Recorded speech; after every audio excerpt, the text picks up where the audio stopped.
সুখ সমৃদ্ধি শিক্ষা বিবাহৰ অধিপতি গ্ৰহই হ'ল গুৰু বৃহস্পতি আৰু গুৰু বৃহস্পতি কুণ্ডলীত যদি অশুভ স্থান 6, 8, 12ত থাকে লগ্নৰ পৰা আৰু কোনো অশুভ গ্ৰহৰ লগত যদি যুতি হৈ থাকে ৰাহু কেতু শনি আৰু ৰাহু কেতু শনিৰ দৃষ্টিও যদি থাকে বৃহস্পতিৰ ওপৰত বা বৃহস্পতি যদি নিচস্থ স্থান মকৰত অৱস্থান কৰি থাকে তেনেহ'লে গুৰুৱে অশুভ প্ৰভাৱ দিবলৈ আৰম্ভ কৰে সেই ব্যক্তিক।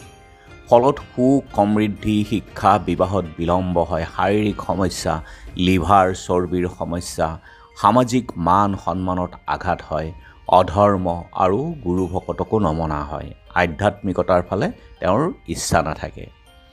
গতিকে এনে ক্ষেত্ৰত প্ৰতিকাৰ হিচাপে বৃহস্পতিবাৰে এখন ৰুটি বনাই অলপ হালধি মিলাই প্ৰত্যেক বৃহস্পতিবাৰে গৰুক খুৱাওক, 3 মাহ খুৱাওক আৰু ইয়াৰ শুভ ফল দিব আৰম্ভ কৰিব গুৰুৱে।